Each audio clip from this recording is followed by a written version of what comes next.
What's up, you guys? This is your boy Miguel, giving you your daily dose of radiation. In today's video, we are covering how much vacation time are you allowed as an X-ray tech working for a hospital. So to give you context, I'm a night shift X-ray tech. So the infamous PTO vacation, family time, if you will. So it all comes down, you get the same amount of time, technically speaking. It all depends how many years you've been there. But depending on the shifts you work, you can maybe more or kind of optimize or have a better, or make it feel like you have a longer amount of time. So let me explain, right? I am a night shift X-ray tech. I work 7 on, 7 off. So technically, if I work no overtime, I work half of the year, technically 25 weeks out of the year, but I work a bunch of overtime, so that's different. But if you don't, you could technically use, like at our hospital, I think we get, so when you just got hired, it's like 180 hours of PTO.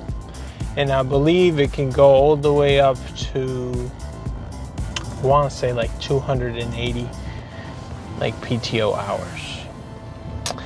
So it's not really like you have set days, it goes by hours, which is maybe good or bad depending on your shifts. So if you work like the infamous 8 hours, you could technically can have more days off because you have less hours that can be covered. So your PTO maybe versus like a day versus 12s. When you work 12s, your PTO gets burned more faster because obviously you work more hours. So like me, technically speaking, if I don't pick up on my opposite 7, I don't really have to burn into my PTOs because I'm already off technically for 7 days-ish. It's more like 5 days, but I wouldn't even have to touch my PTO, and on the opposite weekend, and I'm technically off. So like, I don't really touch my PTO that much, especially since I'm trying to make a lot of money and try to, focus on building wealth and stuff. Like, I don't really even touch my PTO. Like, I think the other year I had like 150 hours of PTO just burned because I've just been working so much.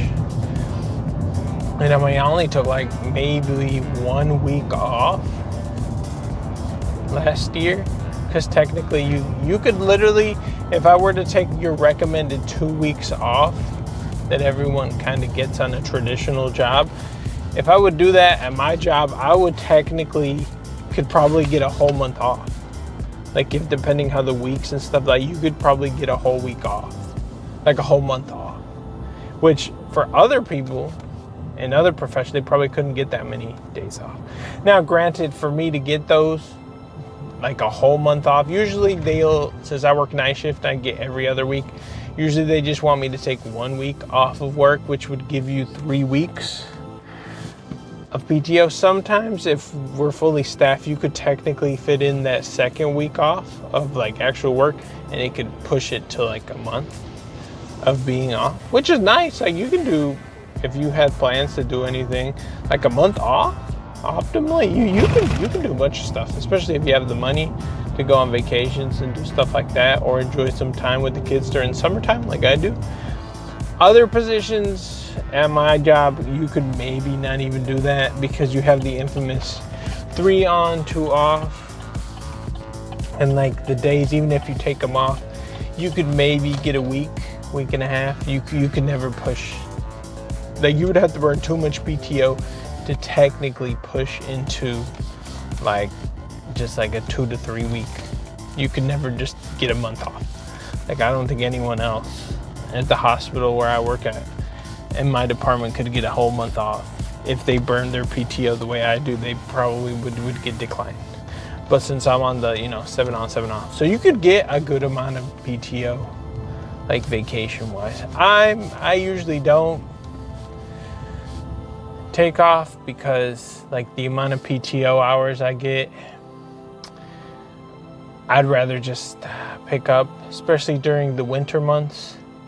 I'll burn my PTO usually during the winter months, not too much on to the summer months, because the summer months is more easier to make money because it's like there's less work. So I would recommend, especially with our field of work, to take your vacations during the winter, because that's when X-ray is like the most heaviest workflow. Everyone coming in because they're sick with COVID, flu, or whatever they have going on, and our workflow is heavier. So if you're smarter, depending on, all it comes down to depending when your family can take off too. You have to think about them. But optimally, you would want to burn your PTO during like the winter time, because that's when it works harder and you would be working harder. So that'd be more smarter to take off during that time. I know a bunch of our X-ray techs burn their PTO during the summertime. That's what I've noticed, that there's a lot of like overtime available during the summertime. I usually pick up a lot of it. So yeah, it's been your boy Miguel, just here giving you the information if you want to know about the beloved X-ray tech field, and a little bit of the nursing, because my lady's a nurse and I have a good amount of knowledge on that world as well. As always, it's been your boy Miguel. See you on the next one.